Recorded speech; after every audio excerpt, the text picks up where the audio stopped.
Hello and welcome to the Animation Industry Podcast. My name is Terry, and I used to have a 500-day streak on Duolingo learning Russian, Spanish, and German, but have I retained any of that? No. Today I'm chatting with a super cool hand-drawn animator from the Netherlands named Lava Hijzelaar. Currently, she is a student at the renowned Gobelins in Paris, and in this chat she's going to share how she got into the school as an international student and ended up skipping first year completely. Plus, she's going to explain why she began to prefer pencil and paper to digital animation and the super benefits you can get from that, plus her entire process from start to finish. But first, this episode is sponsored by Hue, makers of colorful plug-and-play cameras for learning, work, and play. Originally designed for teachers, Hue cameras can also be used for creative activities such as capturing hand-drawn pencil tests, like Lava's going to talk about in this chat, and shooting behind-the-scenes footage, time-lapse videos, and stop-motion animation. Their cameras have flexible posable necks, manual focus controls, and they are compatible with Dragon Frame, OBS, Twitch, Zoom, and many other camera apps. Visit huehd.com to learn more and follow @Hue Cameras on social media for news, fun, and giveaways. And for a limited time only, search for the Hue HD Pro camera on Amazon.com for 10% off with the code 10TerryAIP. That's 10TERRY AIP. And you'll get 10% off, and that code is valid until July 19th, 2022, and I've included all those details in the description of this link, so please check them out, because Hue has been a wonderful long-time supporter of this podcast. Now, without further ado, let's jump in. Hi, Lava, how are you? I'm good, thank you. How are you? That's great. I think it's crazy that you're joining me at midnight your time to come on this podcast, so super thank you for doing this time difference for me. You're welcome. This is good for me.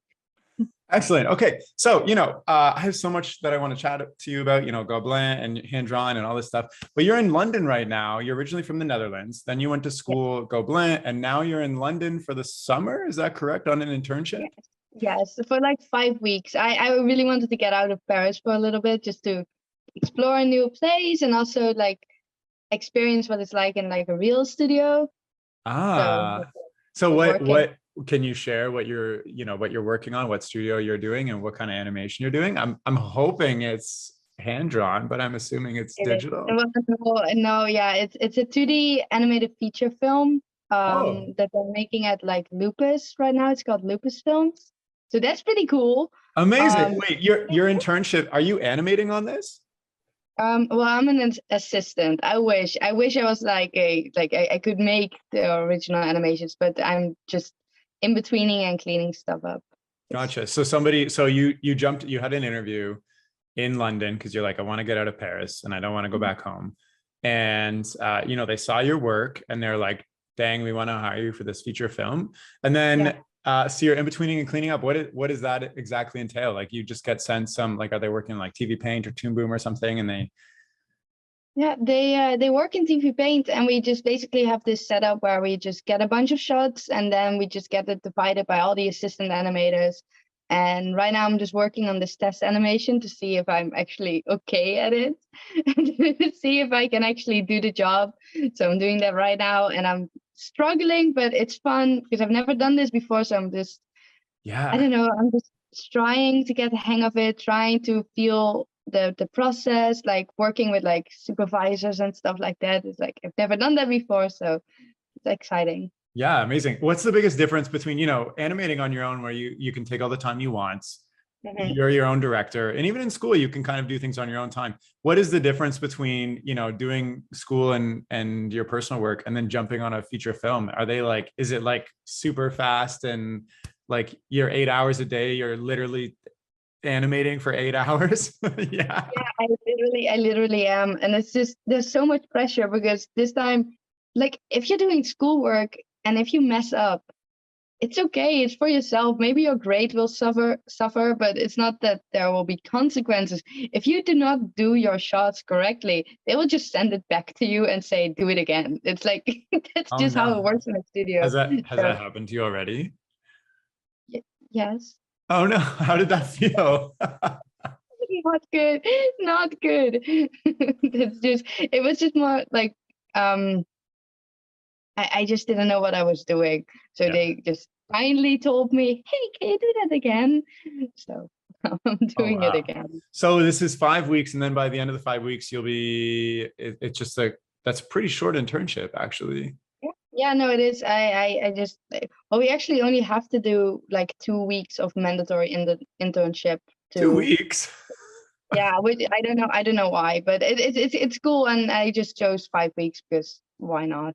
Oh, nice, nice, nice. So then after the 5 weeks, then what? Are you gonna tour around a bit, or are you going right back to school, or? I'm going to travel a bit after London, and then I'll go back to Paris eventually before school starts, and then I have my final year there. Wow. So I'm kind of, like I'm excited and also kind of sad that it's my final year already. Like it goes so fast, like the time goes so fast, it's insane. But I'm like very excited for it. Amazing. What is, maybe one more question on the internship. You said you're learning a lot. What is the biggest thing you feel like you've gained from this internship? These you're going to have 5 weeks, but you went from struggling and then redoing things. What is the biggest thing that you're currently learning that you're going to take with you? Clean lines. Clean lines. Clean lines. Like I'm used to drawing very roughly and doing very sketchy stuff, especially since I'm doing it on paper. So it's just like scratch, scratch, next paper, scratch, scratch, next one, next one, next one. And when you're cleaning up, you have to be very careful on where you place your lines, Oh and it yeah. has to be smooth and not like going all over the place. So I'm like very struggling with it because I've never done that before. It's not my style. So just Yeah. go thrown into the deep end and figure it out. I kind of really love kind of rough animation because it has this more fluid, just super fluid movement that doesn't come with clean line animation at the end of the day. Cause you're kind of like sketching things out and there's this overall kind of shape moving versus like clean line is so specific. Yeah, and I can feel so alive and like dynamic and just, I don't know, I don't know, I feel like the motion can really be there if you're just going through it rough. Yeah. I mean, I really, really like that. I can feel it more when it's like rough and like sketchy and not perfect. But in cleanup, it has to be perfect. So I really Yeah. don't have a choice. Well, congratulations on this internship. That's super cool. And then the feature film is going to come out and you can go in theaters with all your friends and be like, did you blink? You missed my in between. So, okay, let's. Did you see the 1 second? Yeah, that was me. That's all that everything I did. Hey, but your name's going to be on the credits. That's amazing. You can use that, Okay. going forward. That's awesome. Okay, let's dial it back a bit because I think what you're doing is super interesting and really cool. So you're doing a lot of hand drawn, like pencil paper animation, which is, a funny story is I actually dreaded going to animation school if they were going to make me do hand-drawn pencil paper. I did not want to do that at all. And like, luckily I got accepted at Sheridan the year that they switched everything to digital. So I was so happy. But how do you get into hand-drawn animation? Were you like a super young kid just doing like flip book stuff, or like, tell me what inspired you to love this? Well, actually, they they make us. So we didn't really have a when I got to Gobelins, I thought we were allowed to do digital animations. And then when we got into our animation year, they just gave us a bunch of light boxes, they gave us a bunch of paper, and then we got all these exercises that we'd have to do. And then we're all like, wait, on paper? And they're like, yep, we want to teach you the traditional way. We want to teach you So how you've to. never done that before. No, they really want to teach us, like they say, the right way. So I Wow. was like, oh wow. And then at first I was like dreading it, like how am I able to do it on paper? Like I don't know how to flip, I don't know how to do all this stuff. And I don't know, just I think from the first animation I did, I just fell in love with it because it just has a completely different feel. Like it Yeah. feels like, for some reason, okay, so when pencil touches paper, it's so different than when you're like the digital pen touches the screen. Like you don't feel the drawing as much as you do on paper. And yeah, it's more tedious on paper and it takes a little bit more time and it's a little bit harder to get the hang of because you don't really have the options to morph things or to move things around easily like you have on digital. But there's just something about it. Just something about it. Just something. So you were animating before, obviously you went to, so you were only doing like digital stuff before? Yeah. What, I like, was. how did you get into that even? Oh, okay. So I've been drawing like all my life. Like I knew I wanted to be an artist. I didn't know I wanted to be an animator, but I kind of like grew up with art. Like my mom is an artist, so I got like the traditional kind of like portrait and realistic drawing like lessons from my mom. So thank you, mom. And and for some reason, when you're a kid, you don't realize that animated movies are like made by people. They're just there. They're just like any other movie. They're just animated movies. I didn't like realize it that that was a job.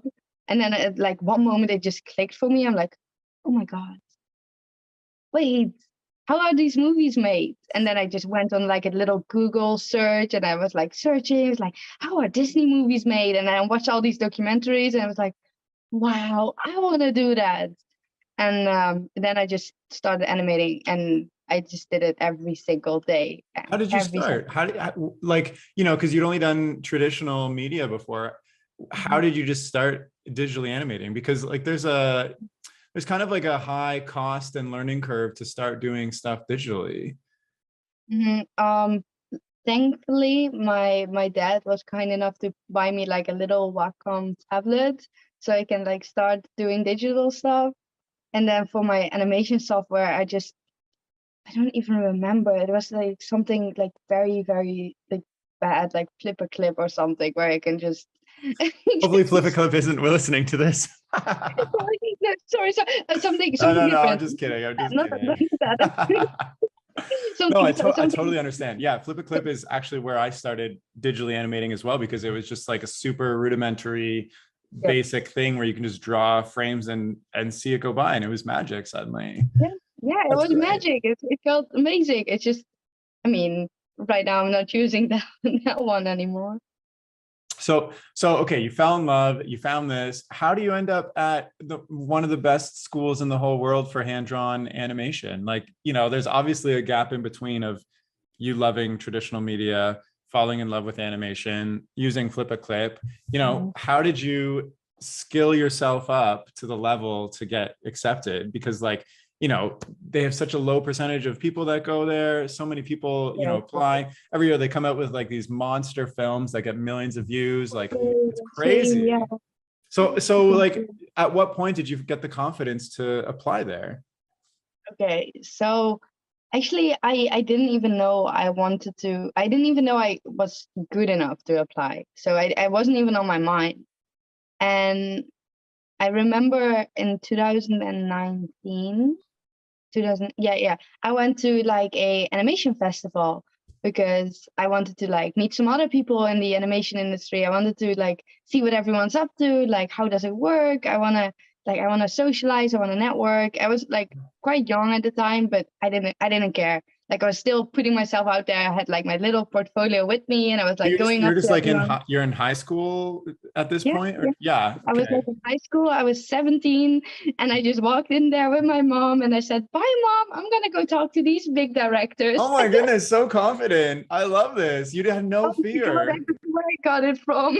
It was so scary. And I just walked in there with like my portfolio. I was like, "Hey, do you want to see my portfolio?" And then I just went up to like all these people showing my stuff. And then like I told them I wanted to go to an art school in the Netherlands. And then they looked at my work and said, "Yeah, that's cool. Have you heard of this little school in Paris?" And I was like, wait, what school? Yeah, it's called Gobelins." And I'm like, "Yeah, I know the school, but I don't think I would be able to." And then I got accepted immediately. So Okay, stop. So you're at an animation yeah, festival in the Netherlands, yeah, and you bring your portfolio on your tablet. yeah. And what are you showing people? Just the little kind of loops in your art that you had made? Yeah, I did like I had like a little project for myself that I designed characters for. I did like little storyboards and I had like a few animations, but not a lot. and they were very bad. But at least it showed that I wanted to do it. It Yeah. wasn't good, but at least it showed something. And just like my little characters, and I think it just showed them that I was like passionate and wanted to go for it. I didn't really know what I was doing. I just wanted it. Hey, I mean, like, you know, when, at least from my experience, when somebody from high school shows me what they're doing, I can like instantly tell. I'm like, oh my goodness, you're so far ahead of the game versus like me, or like, here's what you need to work on. Like, so I think maybe the people that you showed saw your confidence, saw like the level you're at your age, and they were like, dang, you should go for this. So you were just walking up to random people in this conference that are just standing around. You're by yourself. You don't know anybody. You're 17 years old, and you're just like, excuse me, madam. Look at this, please.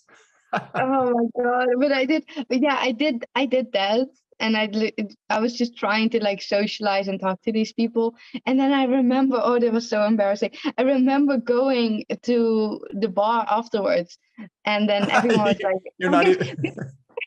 I couldn't even drink at the time, Yeah. but everyone was like going there. And that's the place where you actually like socialize and network, because everyone is like a little bit more chill. Yeah. All the professionalism like kind of fades away, so we're all just normal human beings that just want to talk to each other. And then I was just sitting there, and I didn't realize that this big time director was just sitting next to me. I was like, oh yeah, so this is my work. Oh yeah, and what do you do exactly? And then he was like, yeah, I kind of run this whole festival, and I'm a director of this and this movie. And I'm like, oh God. You're like perfect person to talk to.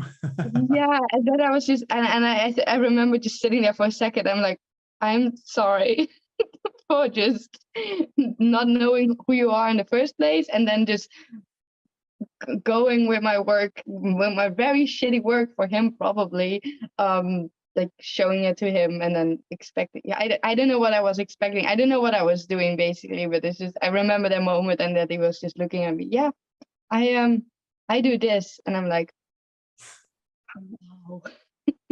Well, I love that. And like, you know, I think because you weren't expecting anything out of it, what by the end of the conference, what was the feeling that you got? You know, a bunch of people said go to Gobelins, and you showed really big time people your portfolio. What, like when you came home, went back to your mom, like she was like, how'd it go? What did you say? My mom, she was like happy, but also kind of concerned at the same time, because that meant I had to go like to Paris So instead you of. came home and you're like, listen, I have a new path. I'm going to Paris. You just decided, you're like, I'm going to apply. I'm getting in. Listen, Mom, I know I said I wanted to stay in the Netherlands for a little bit. But you know, I kind of heard some other things today, and I kind of made a decision to not stay here. Yeah. And I think I remember the day, because I just from that day on I was just working like crazy on my portfolio, because then I had like a new goal, and my new goal was getting into this school. Oh my goodness. No, I 100% understand that. I have a very similar story where I knew that like animation was a career, but I wasn't sure what was up. So I went to the studio, and like everybody was like, oh my God, you need to go to Sheridan. And so I was like, I'm going to Sheridan, I guess. And then from that point on, I worked on my portfolio every single day, blah, blah, blah. So, okay. So you work on your portfolio every single day. The deadline comes up and you submit it, and then you get accepted. Is that what happened? Amazing. Congratulations. So with Gobelins, I worked at well, they changed the acceptance thing. I think in the recent years they changed how it's going, because now you don't have to do a test anymore.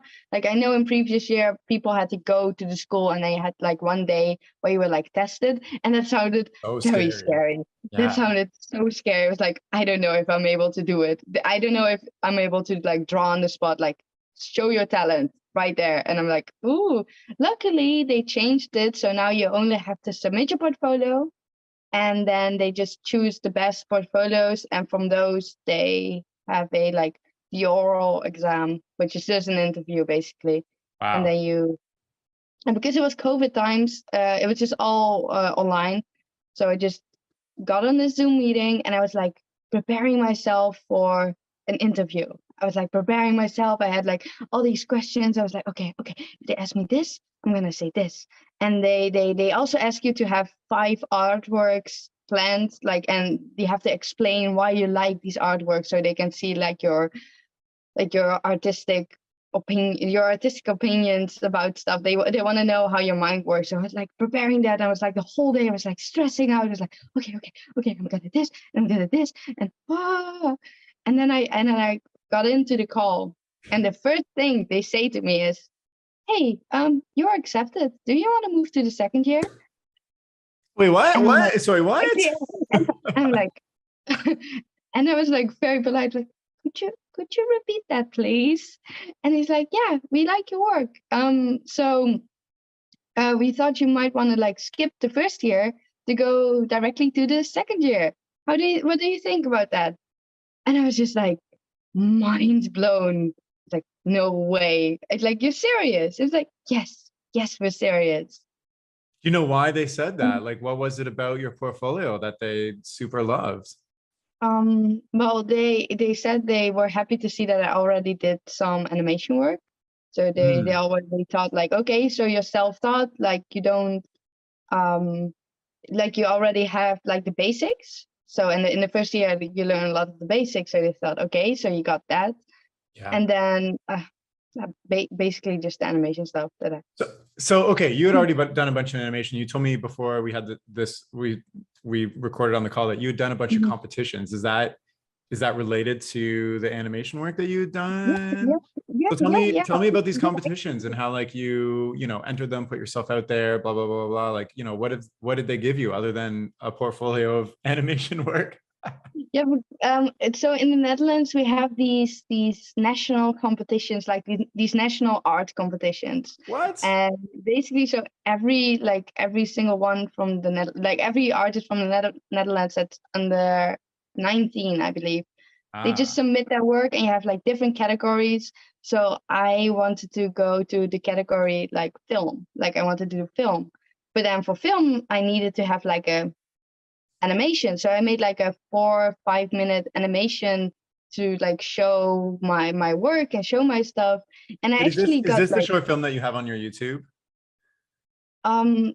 is it the one with all the colors and the Like all the it's that one. backgrounds and it's like raining Yep, at one it's point that and one. like It's that one. oh my goodness, wow, that's So incredible. so I just put a bunch of that stuff in my demo reel, and they liked it because it was like colorful and like pretty-ish. And Yeah, your layouts are amazing, the color sense, like the construction of your characters, like everything. It's a complete film basically. so they thought, oh, you know the basics. That's good. You want to skip the first year where you learn the basics? I'm like, yes. Yes, please. And then I don't have to pay for it either. Yeah, oh my God, yes. I have to pay 1 year less. Woohoo. So when you entered second year, it was in person, right? It wasn't online anymore. Luckily, yeah. It was fortunately I just joined after the lockdowns had ended, after COVID was like slowly going away. It was still there. We still had to wear masks, and everything wasn't like completely open. But at least we could go to school. We could actually show up, and we could actually be there with my classmates and be there in person. What did your classmates say when you told them you skipped first year? Because they would have been like, "Where were you last year?" You're like, "Wow." They were like, what? But also it's like weird because I came into a class of people that already knew each other. So I just had to find my way into like the little friend groups, which was fun. Like I love my classmates so much. They're amazing. I just missed a year with them. I wish actually I had done this first year so I could have spent longer time with my friends right now. But I didn't know that at the time. I didn't know. Fair. Okay, so let's let's chat a bit. I'm super curious still about the hand drawn. So at Gobelins, they force you to do hand drawn animation because they want you to learn like the real way of animating, I guess. The real way. I don't know what the real way is anymore. We used to do things. So also, what do they say when it comes to opportunities in specifically hand drawn animation? in the real world? Because like you're in an internship right now, but you're working Mhm. digitally. So do they Yeah, also yeah. say like, you're learning this and there are also opportunities to do this, or it makes you a better 2D animator digitally? Like, I guess I'm asking, do you see yourself working in hand-drawn animation Mhm. after you're like in pencil paper after you finish school? Well, if I got the chance to, I would love to, but I know a lot of studios don't have light Yeah. boxes and all the equipment anymore, which is understandable because it's not that efficient. Yeah. And the thing is, at school, so the first few modules, they were all hand drawn and they were all on paper. And now I know for the latest modules, they said, okay, if you want to move to digital, you can. So we had the choice to move to digital. I didn't want to do that. So Yeah. I stayed on paper. I was like one of the few that actually stayed on paper because I just like it. I wasn't the fastest and I wasn't that efficient. I was just just, I'll do That's it. fine. I mean, you're going to have lots of opportunities to work in digital elsewise, but there's actually, there's like niche artists that have their own like light box and everything Mhm. in their home, and they still do like, freelance hand-drawn animation for different clients. Like, Cuphead was all Yeah. hand-drawn. I interviewed Tina So Naraki, who cool. did it all. She actually lives down the street from me. She did it all That's hand-drawn. insane. Yeah, we met because our dogs met, and then we just got chatting in the park one day. It's insane. And you're like, hey, wait, you're an animator too. Oh, that's cool. Oh my Yeah, God. yeah, yeah. That's exactly how it went. And then I asked her to be on the podcast. So, there might be opportunity to do stuff if you like have the equipment at home. But I'm just wondering, like why did you said you liked hand drawn, so you chose to do that. But wouldn't it, I mean, make more like rational logic sense to do more digital if you see more opportunity for yourself after school in digital?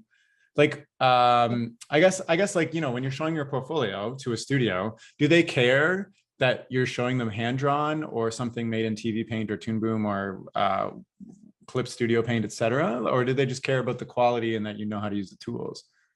Yeah, I think it's mainly just about your animation quality. But I remember like when I had the interview with the studio, they said they really liked seeing that stuff and they like because it's just like doing it on paper just shows passion. Like it Yeah, shows that you're so into it that you actually are willing to do it on paper.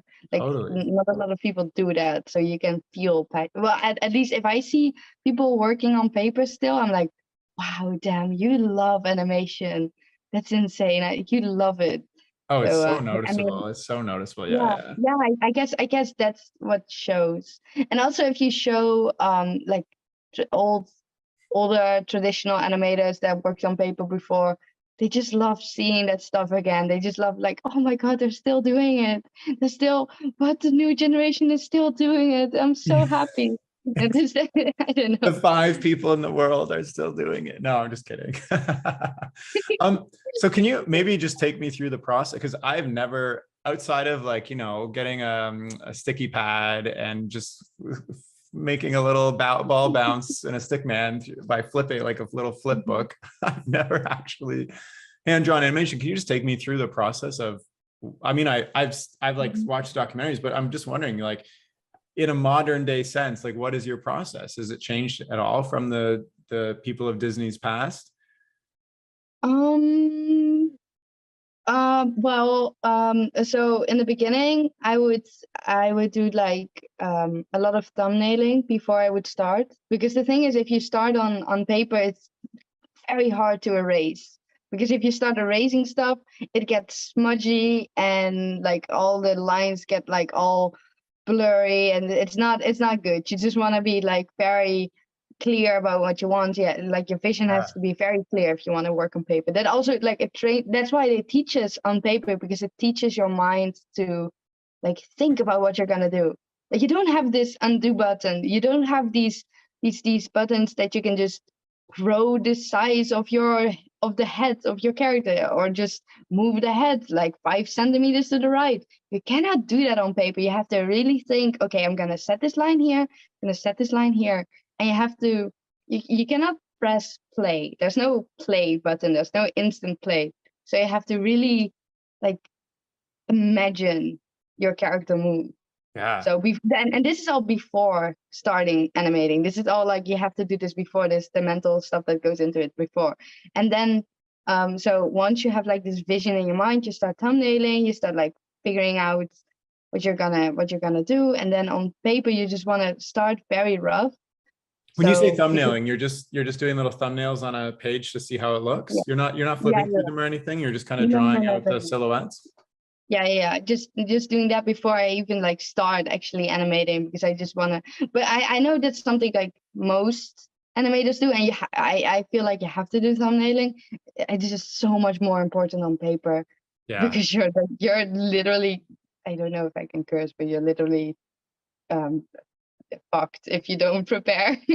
So like you have to really prepare for it. Yeah, I'm And already then you just thinking have about to. like how sketchy I am I use Toon Boom, how sketchy I Mhm. am with just like feeling things out and erasing things. And like, I need to build up that Yeah. mental, whatever you want to call that, of just knowing where to put things. That's super interesting. Yeah, exactly that. And then that on paper. And then you just like start sketching and roughing stuff out, and you're trying to find like the motion through it. So you're trying to like line, okay, next line, and you're just, like trying to flip, and you're trying to see it.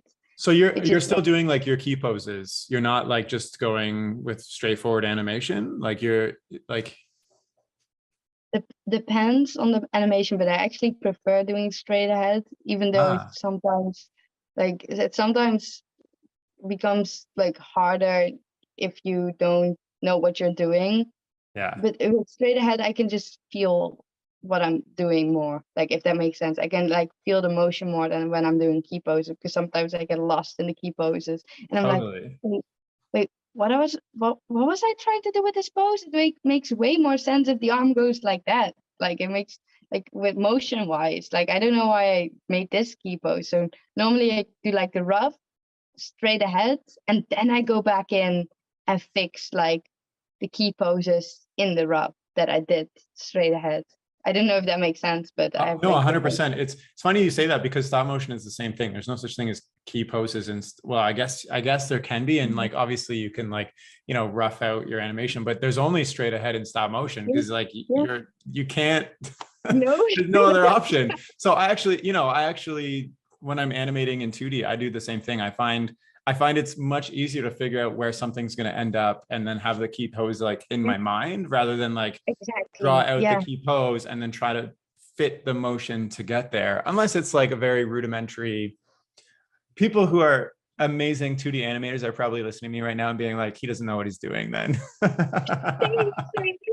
Like, oh, she has a lot to learn. She has way to go. And I'm like, yeah, I know. Okay, so you kind of go forward with the fluid motion. You're just constantly flipping your like Yeah. pages, like there's that whole hand technique that I never learned, to like flip the 5 pages at once or Oh, that whatever. took me so long. That took me so long to learn that hand technique, and I don't even feel like I have full control over it.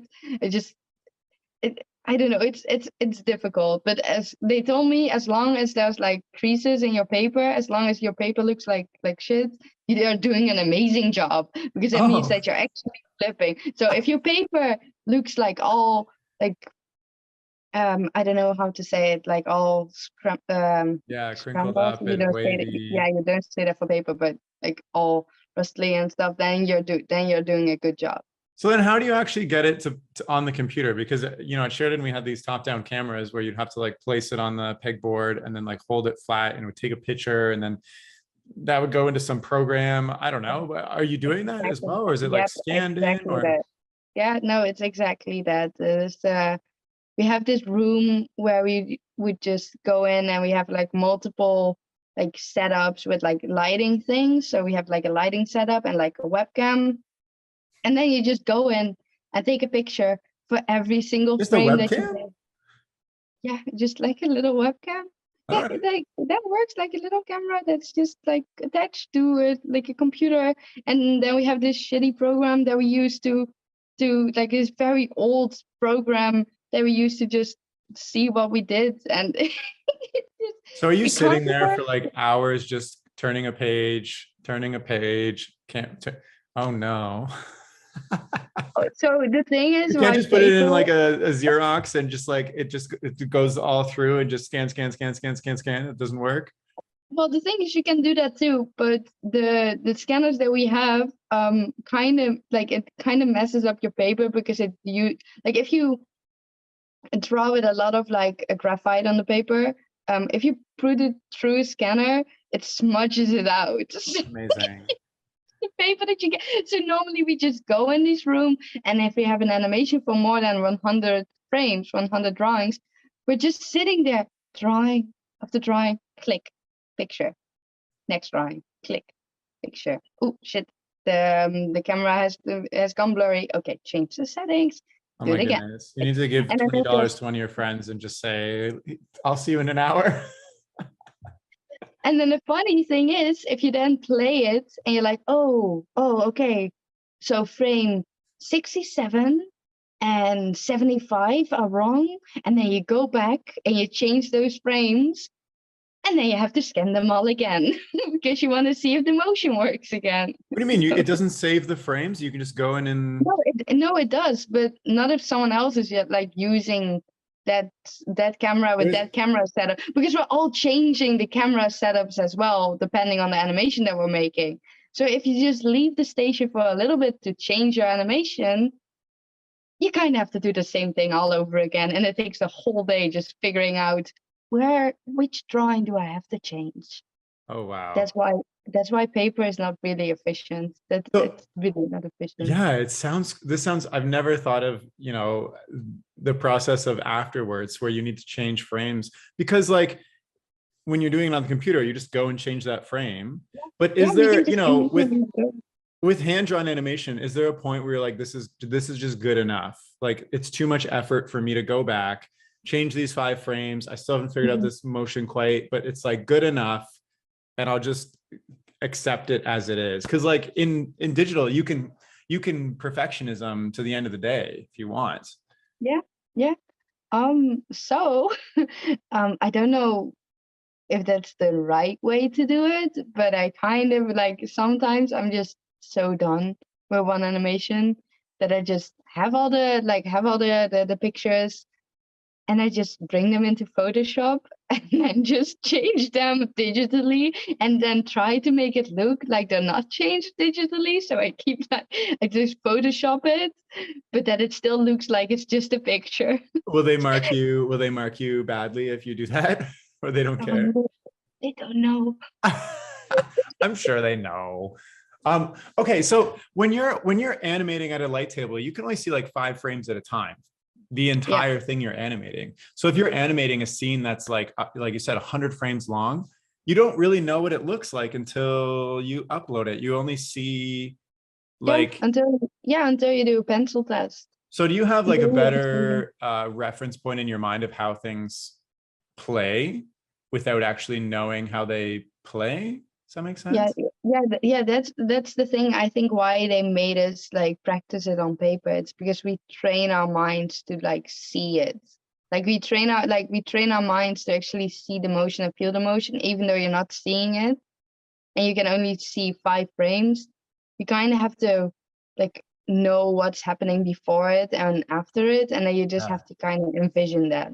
Did this kind of skill that you picked up help you in your internship versus maybe some of the other interns that didn't hand draw, do you think? I don't think it applies to the shot I'm working on right now, but it has helped me with every single animation I've done so far. Yeah, amazing. Like literally with everything. Like right now I am doing like some digital animations again. Just to try to see if I like it still, and also because I need to for work.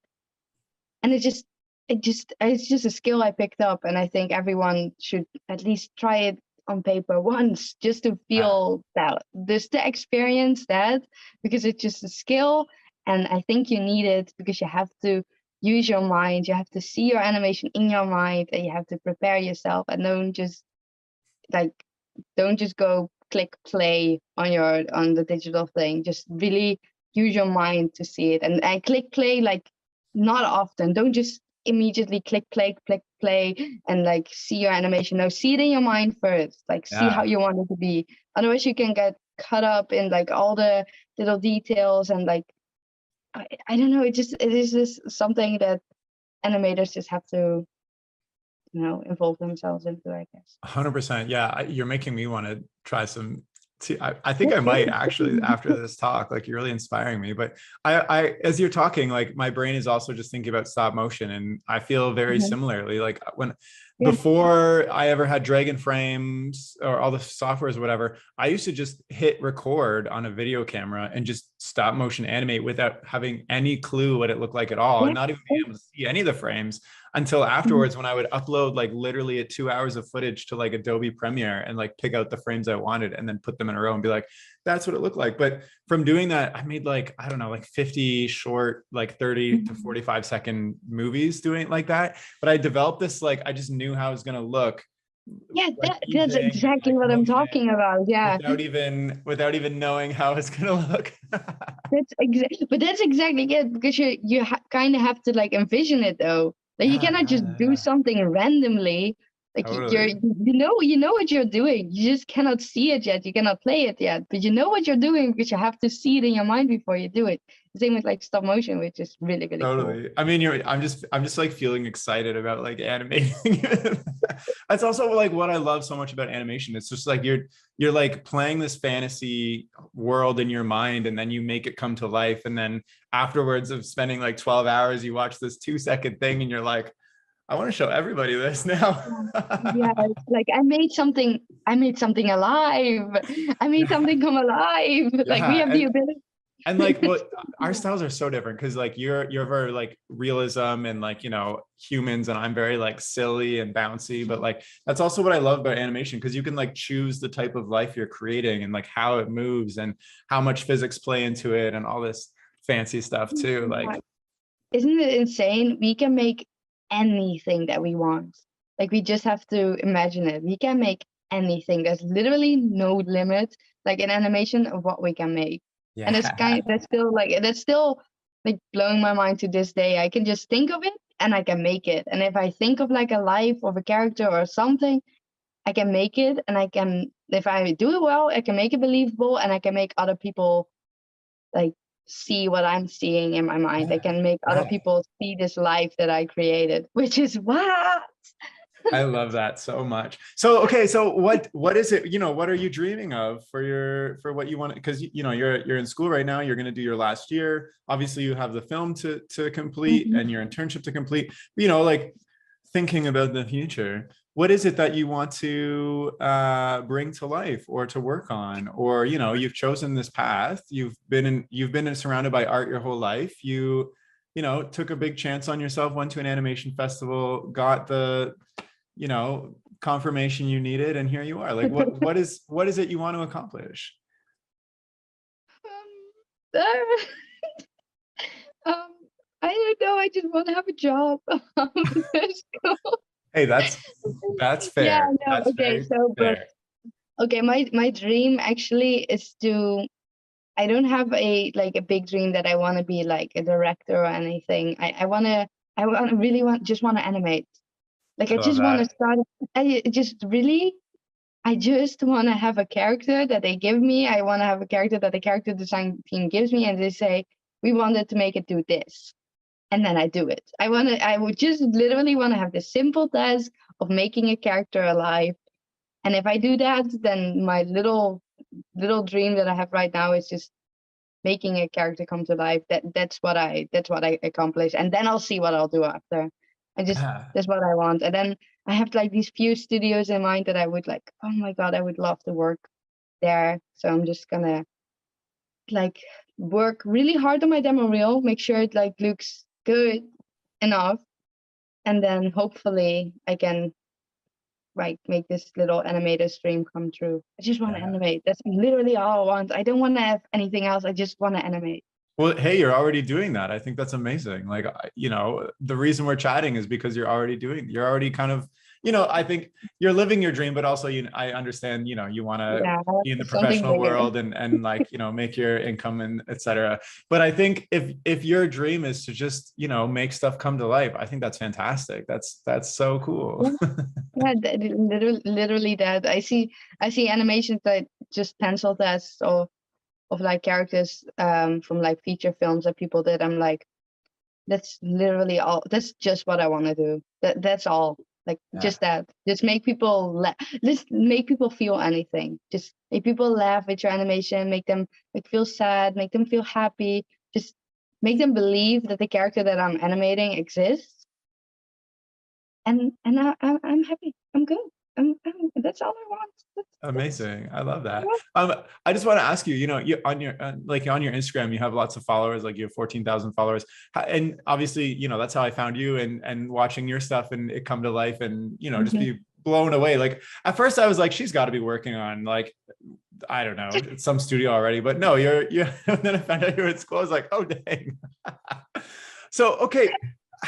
Tell me how social media has affected if it has affected at all, like what you're doing, because like, like I don't have 14,000 followers, but I'm assuming I would probably get some, I don't know, more, I don't know, like what has social media done for you? Well, the great things about social media is that it brings me closer to like all the other animators. Like we met through social media, otherwise I would have never met you. Like social media is insane. It brings everyone together. It just has this little community and you can just follow and chat and call and just ask questions to all these people that you're like inspired by, that you look up to, that you want to be maybe someday. So that's cool. So Instagram is insane for that. But when it comes to art, it kind of puts like a little pressure on us as artists, especially if it comes to likes and like sharing your work and then hoping that other people will like it. And then it kind of hurts when you have like your artwork that you worked on for a little while and you're like, oh my God, this is amazing. I think people will like it. And then they don't. And then they don't like it. So, and that's stuff that kind of like can affect you. Totally. And then and then if you're trying to like grow your Instagram and if you're trying to like really like market yourself, because that's also what Instagram is about. You're just basically marketing yourself and you're putting yourself out there and you're making sure that people see you. But how do people see you? Like what should you make? What does your audience want to see? Like how do you could not collect, but how do you find more people? Like how do these people come to you? Like you have to think about that, and then it kind of comes down to like find your style, and then make it like your own. And then if people like what you do, try to keep doing that, but also keep on improving. And I find that's the best way to grow. But it also can like get you stuck in this tunnel of, oh, I have to make this for my followers because my followers really like this artwork. But I really like this one as well. Should I do this? But I remember the last time I posted something like this, it didn't go well. So should I do the art that my followers like, or should I make the art that I like? And then I'm kind of stuck in between, like, I have to figure out how to do both at the same time. Like I want to do something that gets people to like come to me, but also that I am happy about. So there's this fine balance, and I've heard other artists talk about this as well. There's this fine balance. Find that balance, and you're happy. You're gonna be happy. Find that, like if you care about social media at all. Like if you don't care about social media, just make what you want. Just literally just post whatever. Make what you want. Make your art. Make yourself happy. But if you care like a little bit about like audiences and likes and followers and all that stupid stuff, then just find a little balance between what you like and your followers. Do something that do a Marvel character and then you'll get a bunch of followers, but then make sure you're also posting your own shit. So like, what is your goal with social media then, that you're actively kind of trying to grow your following? Are you trying to get work? Are you trying to make new connections? Are you trying to just build your portfolio? Are you trying to connect? Like, what is that goal then? Because, it depends on what the goal is for what you actually do. I think pretty much all of the above. All of the above. Yeah, literally everything, all of the world.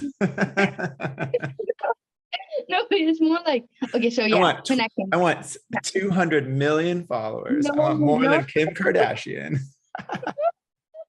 definitely not. No, it's just connecting to people is awesome. So people come to you if you have some follow, because for some reason the algorithm works this way that if you have more followers, they recommend your profile to more people, so you get to know more people, which is cool. Yeah. And so connecting is amazing.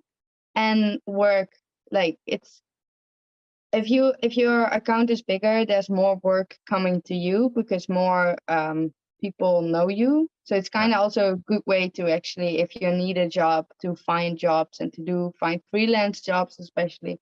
So you don't necessarily have to reach out yourself. They come to you if your Instagram and if your art is like good enough. Because it's just easier to find someone like that. Like if you have 30 followers, it's like it's kind of hard to find you. So that's why I think 100%. work-wise, 100%. yeah, I think work-wise it's kind of important. But also, like you don't need social media per se. Like it's this is all like from really like now. It's like all really present, and we all care about it a lot right now. But I think it all comes down to your art and your portfolio in the end.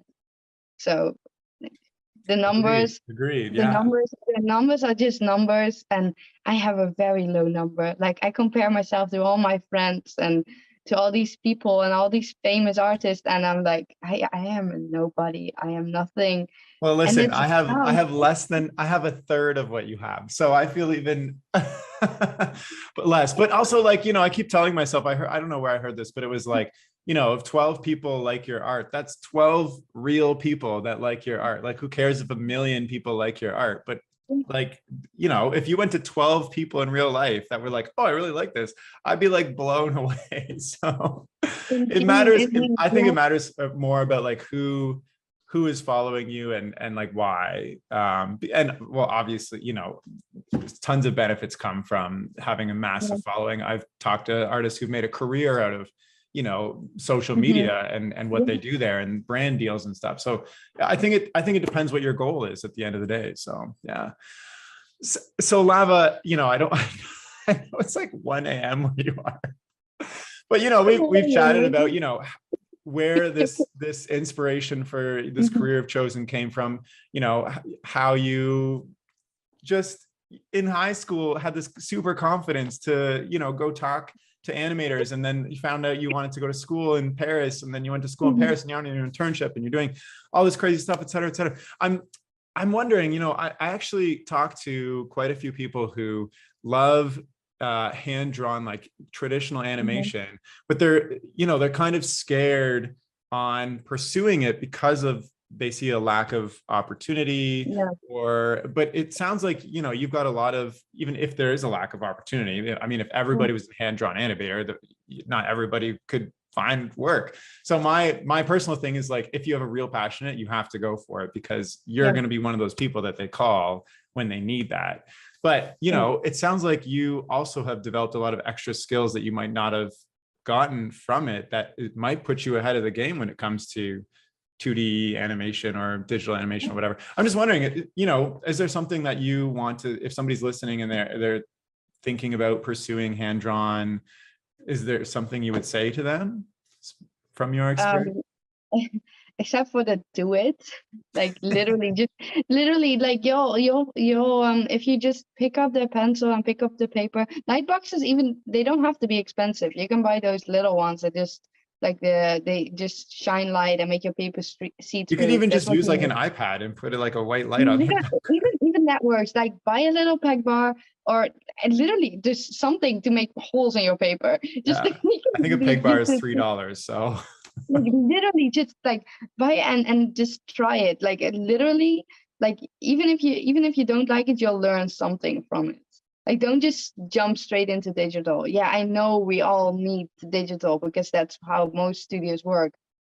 Even though I think in some studios they still accept like the older animators who say, I want to work on hand drawn, and I think they still have the I equipment and think the light boxes for Klaus them. did that. Yeah, I was thinking about that. Yeah. I think We take, the Green Eggs and Ham series on Netflix, I think yeah, they also accepted hand yeah, drawn as well. I know that a couple of like what you said, I now that it's like ringing a bell, I think a couple of shows that I've seen actually accept hand drawn yeah. animators to submit their work They like still that. do it. There's not a lot of them out there, but if you're willing to put all your love and passion into hand-drawn animation, they will, if you're good, they will make you do hand-drawn animation if you're good, and if you can show it, like, then do it. And it's not dead. Like, it's still there. Like, as long as there's people doing it, it will stay alive. So I just I would love, love, love, love to be on a production and have my little light box and my little paper. Like, that would be an absolute. Okay, maybe I found my new dream. That would be the dream. Like, making an animated character on like paper in one of those big animation studios. That would be cool. Um, yeah. But so if people want to know, just like literally buy paper, buy pencils, do it, because you'll learn a different approach.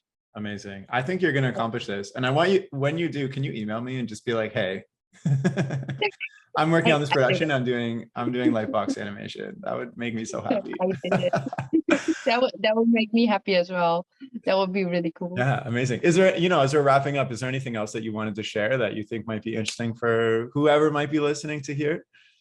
Um, Literally just I don't know when I was younger where I got that confidence from, but if I didn't have that confidence, I wouldn't know that I should apply somewhere. So I'm Yeah. just saying, just literally show up to events, meet people, or like show your work on Instagram, send messages. Don't be afraid to reach out to the people you inspire, like you aspire to be. Don't be scared to reach out to people that you admire. Like, just send them lovely messages. They'll love that, and just ask them questions, and then just try to, like, you literally, a world will open up to you, because some of these people will actually give you advice and they'll say to you what to do. So don't stay in your little room, be closed off, and just draw, and then you don't know where you are at with your drawings, you don't, your skill level. Just reach out to people. It's an amazing, we live in an amazing time. We can message anyone, we can go to anywhere, and just, like, take your art somewhere, like, Yeah. take it somewhere, show it to people. Like, they'll 100%. tell you where to go.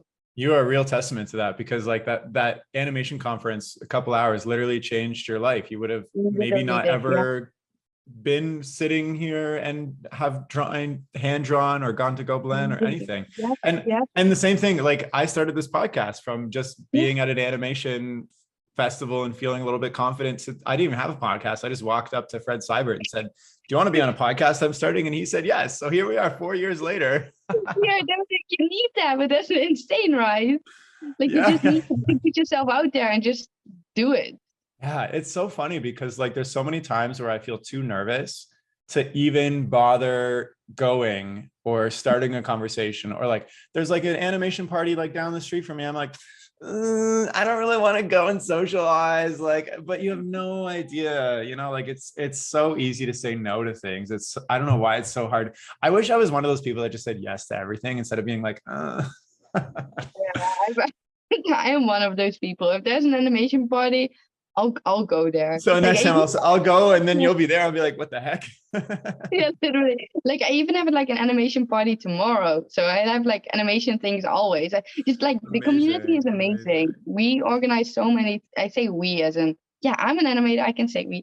Like, this community is amazing. We organize a lot. There's a lot of events. We have a lot of animation festivals, and gosh, it's just a positive, good.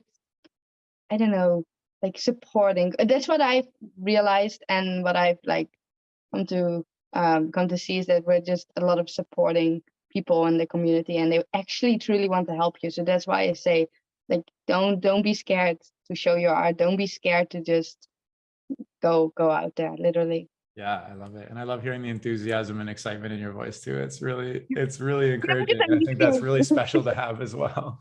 Well, Lava, thank you so much for coming on the chat. It's been an absolute pleasure. I've loved chatting with you and hearing how things actually happen, and all the best with your dreams and what you're doing. I think it's amazing. Thank you. It has been lovely. Thank you. This is an amazing experience for me too. Oh, I'm so glad. Okay. I'm so happy you started your podcast. Like it was an amazing idea. Yeah, it wasn't even my idea. It was my former business coworker's idea. It was like, you should start a podcast. I was like, I don't want to. Here we are. No, but today, look at where you are. Yeah. Well, thank you so much. It's been an absolute pleasure, and all the best. And we'll stay in touch. But if you're listening and you want to, follow Lava, maybe reach out to her on Instagram if you have that confidence to chat about art and whatever. Don't be scared. Don't be scared. I don't bite. I promise. Don't be scared. You can reach out to her at lava_art, and I'll include that in the description of this podcast. And thank you so much for listening. That's all for now. Okay, bye.